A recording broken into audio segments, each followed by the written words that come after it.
যোৱা ৰাতি কিবা অলপ কাজিয়া পেচাল হৈছে তো সেইটো লৈ আজি অনাকাংক্ষিত এইটো আমি আকাংক্ষা কোনেও কৰা নাই এনেকুৱা ঘটনা হওক আৰু যিখিনি বজাৰ বন্ধ কৰিবৰ কাৰণে এজন ব্যক্তি যিটো মানে ব্যৱহাৰ কৰিছে সকলো ৰাইজে আমি এইটো তীক্ষ্ণ ভাষাৰে গৰিহণা দিছোঁ আৰু প্ৰশাসনৰ ফালৰ পৰা আহি তেখেতসকলে মানে ইতিমধ্যে আমাৰ দোকান পোহাৰ খুলিবৰ কাৰণে নিৰ্দেশ দিছে গতিকে আমি সকলো পক্ষকে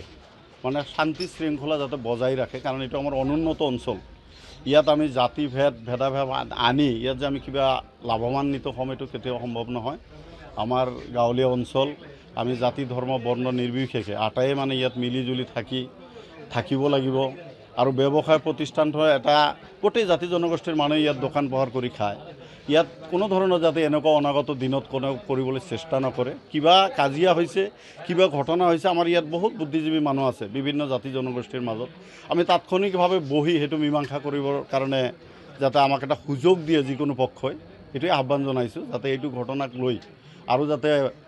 ইয়াতকৈ আৰু ডাঙৰ কোনো ঘটনা নঘটে আমি সামান্য ঘটনা বুলিয়ে ধৰি লৈছোঁ কাৰণ এতিয়ালৈকে কোনো ধৰণৰ কোনেও বেয়া ৰাস্তা মানে কোনেও লোৱা নাই ইয়াত আপোনালোকে দেখা পাইছে বিভিন্ন জাতি জনগোষ্ঠীৰ মানুহ ইয়াত আহি উপস্থিত হৈছে সকলোৱে ইয়াত শান্তি শৃংখলা বজাই ৰাখিছে আৰু এইটো আহ্বান জনাইছোঁ যে আমাৰ বিভিন্ন অঞ্চলত মই এইখিনি যদিও অপ্ৰিয় মই এটা কথা ক'ম যে বিভিন্ন অঞ্চলত আজি বিভিন্ন ধৰণৰ সাম্প্ৰদায়িক যিটো বিষবাষ্প মানে বিয়পাৰ কাৰণে কিছুমান মানুহ উঠি পৰি লাগিছে তেখেতসকলে এইটো বস্তু অলপ অনুধাৱন কৰক যে সেই অঞ্চলবিলাক কেতিয়াও শান্তিত নাই আজি অশান্তি অনুন্নত জৰ্জৰ সেইবিলাক অঞ্চল আজি ঢোলমাৰা অঞ্চল একেবাৰে অনুন্নত ইয়াত আজি আমাৰ নতুনকৈ এজন বিধায়ক আপোনালোকে দেখা পাইছে যে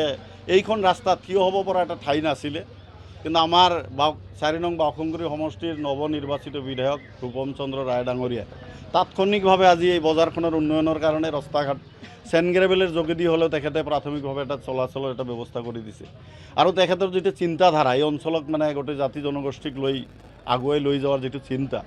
এনেকুৱা যদি আমাৰ মাজত যদি বেয়া ঘটনা ঘটে কেতিয়াও আমাৰ অঞ্চলখন উন্নতি নহয় গতিকে আমি সকলো পক্ষকে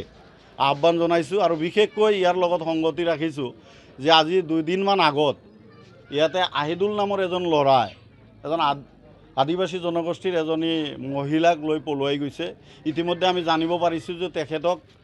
পুলিচে কৰায়ত্ব কৰিছে আৰু তেখেতক কঠোৰৰ পৰা কঠোৰতম শাস্তি আমি কামনা কৰিছোঁ কাৰণ এজন সচেতন নাগৰিক হিচাপে 2টা পৰিয়াল তেখেতে আজি ধ্বংস কৰিছে গতিকে সেই এনেকুৱা ঘটনা যাতে অদূৰ ভৱিষ্যতত আমাৰ এই অঞ্চলত নঘটে আমি বিভিন্ন জাতি জনগোষ্ঠীৰ যিবিলাক সংগঠন আছে বুদ্ধিজীৱী আছে সকলোকে ইয়াত তীক্ষ্ণ নজৰ ৰাখিবৰ কাৰণে আমি অনুৰোধ জনাইছোঁ আৰু বিশেষকৈ বজাৰ সমিতিৰ থ্ৰুদি মানে বজাৰত যিমানবোৰ দোকানদাৰ আছে সকলোকে মই অনুৰোধ জনাইছোঁ যে প্ৰশাসনৰ ফালৰ পৰা আপোনালোকক দোকান খুলিবৰ কাৰণে ইতিমধ্যে অনুৰোধ জনাইছে ময়ো এজন সচেতন ব্যক্তি হিচাপে কাৰণ আমাৰ গাঁও অঞ্চল ইয়াত মানে দোকান পোহাৰ নহ'লে আমাৰ জনসাধাৰণৰ অসুবিধা হ'ব গতিকে আপোনালোকে ব্যৱসায় প্ৰতিষ্ঠানবোৰ নিজে মানে খোলাৰ ব্যৱস্থা কৰক এইখিনি আহ্বান জনাই যাতে ঢোলমাৰা অঞ্চলত অনাগত দিনত কোনো ধৰণৰ আমাৰ এনেকুৱা অপ্ৰীতিকৰ ঘটনা নঘটে এই আহ্বান ৰাখিছোঁ ধন্যবাদ যিকোনো খবৰৰ বাবে যোগাযোগ কৰক